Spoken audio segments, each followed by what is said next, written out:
First K-pop festival in Pakistan. Korean historical movies wow New York. Korean American students gain first-hand political experience. Women-only family taxis. Farming hope in Mount Kilimanjaro. Restoring antiques and relics from hundreds of years ago.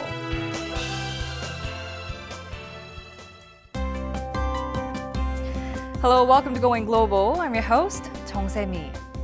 The world's longest cigar, measuring 90 meters in length and 80 kilograms in weight, was rolled by master cigar maker Jose Castelar Caro in Cuba. The cigar was made in celebration of the 90th birthday of Cuba's revolutionary leader, Fidel Castro. Caro spent 10 days making the cigar, and he broke his own previous world record of 81 meters. But you know, records are meant to be broken, so maybe he will outdo himself again in the near future. On that note, let's turn to our first story today. Hallyu is proving to be very popular even in Pakistan, a nation hit by terrorism and armed conflict. The capital city of Islamabad was host to Pakistan's first ever K-pop festival. Let's take a closer look. This is Pakistan's first ever K-pop festival. Young Hallyu fans show off the moves and songs they've been practicing. 15 teams that made it past the highly competitive preliminaries take it to the stage. K-pop is a source of hope for the youth living in Islamabad, a city beset by conflicts. Regardless of the results, everyone is here to enjoy the festival. Particularly, it should be introduced, familiarized to the young people, students, because that way we can popularize the Korean culture, the Korean music, and the Korean way of life. And it was a very successful. I feel really welcome and very happy by winning this competition. The winner of the singing competition sang a song by Lee Joon-ik, while the winning group of the dancing competition danced to Psy's Gangnam Style.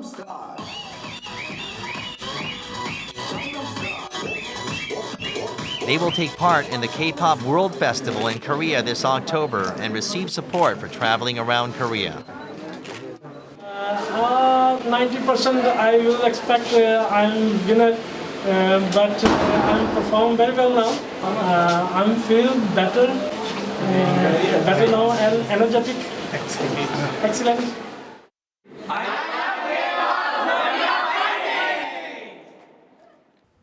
Our next story takes us to New York.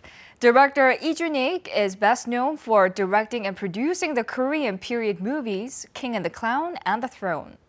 Recently, director Lee went to New York to further promote Korean historical works. Let's find out more. Excited movie fans enter the theater. They don't forget to take photos of the special occasion. The theater bustles with New York-based movie fans who have come to watch director Lee Joon-ik's hit movie The King and the Clown. The King and the Clown was a fantastic film. Beautiful story, beautifully shot. And it was a treat to listen to the director speak about his creative process. I did enjoy it very much, the story, and knowing that a lot of that stuff did happen in history is somewhat heartbreaking. Anyway, thank you very much. I enjoyed the movie very much. The New York Asian Film Festival has prepared a special session for Lee's movies. 6 period movies, including The King and the Clown and The Throne, were shown. 흥행적인 요소보다는 좀 깊이, 철학, 우리의 역사 이런 데서 좀 찾아봐야 되지 않겠느냐. 그러다 보니까 이준익 감독님이 울망에 떠올랐고 이런 이준익 감독의 여러 가지 영화들을 현지에다 보여주니까 굉장히 반응이 좋았어요. Fans also had a chance to talk to director Lee. Everyone agrees that a movie's hidden strength stems from its story. With a solid plot, even Korean historical films can be competitive on the global stage. 가장 한국적인 것이 가장 세계이다라는 말이 있듯이 우리에게는 너무 익숙하고 뻔한 내용 같지만은 사실은 외국 사람들이 봤을 때는 전혀 새로운 이야기이기 때문에 다양한 문화권의 나라들의 아주 흥미로운 소재로 지금 막 확산되고 있는 중이죠. Lee has said that a movie is a bowl for holding the world. Having succeeded in making historical movies mainstream in Korea, he now aims to globalize Korean history. Moving on to our next story. Koreans living in the United States have been holding the Korean American Grassroots Conference every year as part of boosting the political power of Korean Americans. This year, the organizers prepared an extension program targeting college students and future leaders. Let's take a closer look. The enthusiasm of these future Korean American leaders heat up the atmosphere here. About 300 college students have gathered from all over the U.S. Along with experts from various fields, the students discuss the importance of political participation. And I met a lot of people who are very passionate about their beliefs in activism, whether that comes to just voting or other passionate issues that they are involved in. The highlight of today's event is lobbying, a core activity in democracy. They visit the offices of lawmakers and discuss issues that the Korean society faces. They also discuss local agenda at the offices of the U.S. Congress. It's a rigorous schedule to follow, but the students learn about the value of political participation. I was just so encouraged today. I was very happy that they were very receptive, very open, and encouraged me to want to become a politician with integrity and dignity when I grow up. So I was very happy with this experience. Has really taken the leadership in making sure that its young people really understand the power that they have to use in all different ways when it comes to civic engagement. And I really want to say thank you for that. After personally experiencing democracy through a variety of activities, the young Korean American leaders are more confident that they can create a better future. Our next story takes us to Abu Dhabi in the United Arab Emirates. Taxis are the most popular form of public transportation in Abu Dhabi. There are also taxis that only women can ride. Let's find out more. Taxis are lined up in downtown Abu Dhabi waiting for customers. Miriam, a university student, gets in a taxi that looks a little different from the rest. The good thing first is a female who's driving, so I'll feel more safetier with her and comfortable. I won't be scared, and then if it was at night, I won't be scared anymore. Abu Dhabi does not have a subway system, and its bus network is not very comprehensive. So taxis are the most popular way for residents to get around. There are family taxis that serve only women and children. These are more spacious than average taxis and are essential for mothers with children and baggage. Moreover, the same standard fare applies. 훨씬 크고 가격도 일반 택시랑 같고 그리고 일단 여자니까 좋고 여자 택시라 더 깨끗하고 냄새도 안 나고. Family taxis were first created in 2010 because many women were reluctant to use taxis driven by men given the Muslim culture. There are about 150 family taxis, but not enough to meet the demands. As an example, we are trying now to have the Wi-Fi in all our taxis in Abu Dhabi. Whatever services will help the customer or required by the customer, we always look forward to obey the customer needs. Drivers must take a language test and undergo an education program offered by the taxi company in order to become qualified. The purple hijabs signify that the driver has successfully completed a rigorous test. When you see a taxi driver, all taxi drivers that have been hired by Transat are smart. They can read, they can write, they can speak.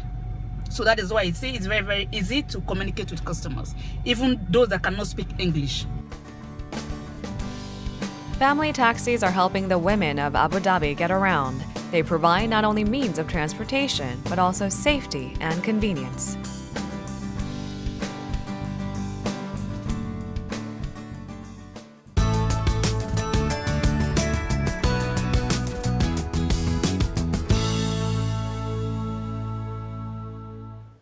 Moving on to our next story. There are coffee trees growing in the deep of Mount Kilimanjaro. Where there's no running water or electricity, Park Sang-yeol is teaching the locals how to farm. Let's take a closer look.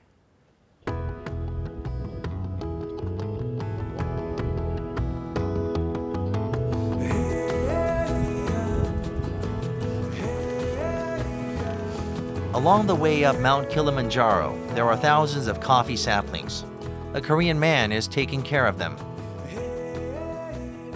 화산지어된 토질이나 낮과 밤의 기온차가 심한 것들 그런 걸 보면 오히려 커피 생산하는데 좋은 장점이 될 수 있는 것이 아닌가 생각해서 일반 커피하고 좀 차이 있는 커피를 생산하고 싶어요.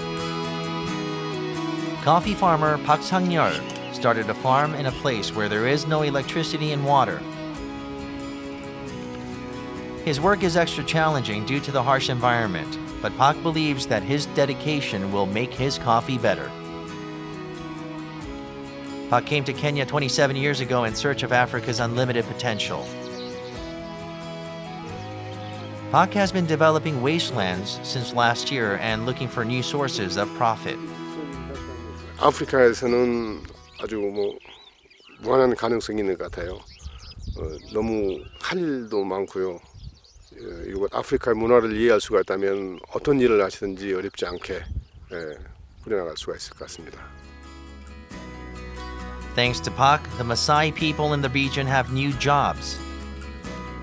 Coming from a background of hunting and farming, the Maasai are learning Korean farming techniques from Park and nurturing their own dreams. I didn't know the goodness of coffee until when I met Mr. Park. That's why I tasted my first coffee, the varieties. So he has performed. I've come to like coffee. Nowadays I don't even take tea, I take coffee.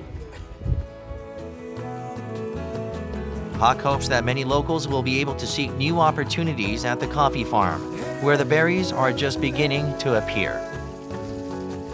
우리 한국에서 사는 그 모습을 그대로 보여주면 그러면 될 것 같아요. 몸으로 직접 보여주고 가르쳐주고.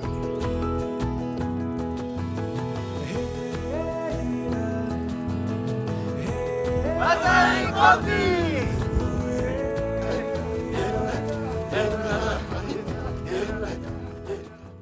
Our last story takes us to Germany. A Korean woman in Germany is dedicated to restoring antiques and relics with her nimble fingers. Anything she works on becomes as good as new, even old, rusted antiques. Let's meet antique repairer Park Dina. This workroom looks like a scene from the past, filled with metal of unknown origin, pottery, and old clocks. These antiques may not have aged gracefully, but under Park Dina's touch, they become new again. 깨졌거나 아니면은 진짜 땅에서 퍼내왔거나 그럼 그 한 조각 하나씩 보면서 그 역사를 더 다른 세대들이 기억할 수 있게끔 복원하는 거. Park was born to a Korean miner and nurse who were dispatched to then West Germany. Ever since she was young, she's been good with her hands. Park dreamed of becoming an artist, but became an antique repairer because she wanted to preserve history instead of letting it fade. 꼼꼼해야죠. 그리고 인내심도 있어야 되고, 그리고 손재주요. 손으로 작품을 만지고 하니까요. 그리고 그 역사적인 과거, 알아야죠. As an antique restorer, Park makes use of the trademark Korean dexterity and perseverance. Also das, was besonders heraussticht, ist wirklich diese Beharrlichkeit. Immer wieder versuchen, bis man es endlich kann und schafft und auch ein Ergebnis abliefert, was gut ist. Wenn ich dann sagte, das reicht, dann sagte Lina oft, nein, das muss noch besser werden. Also ganz perfektionistisch. Park was born in Germany, but she attends Korean classes every weekend. She recently returned from a historical trip to Puyo and Gangjin in Korea. 그래서 한국 삶이 어떤지 그리고 박물관 안에 그 한국 도자기 같은 거 좀 자세히 좀 보고 그리고 경험하고 한국에는 복원을 어떻게 하는지 안 그럼 같이 대화하면서 같이 배워가면서 한국 역사적인 거 배우고 싶어요. Park plans to take an active stance in preserving Korea's antiques so that Korean history is passed on to future generations.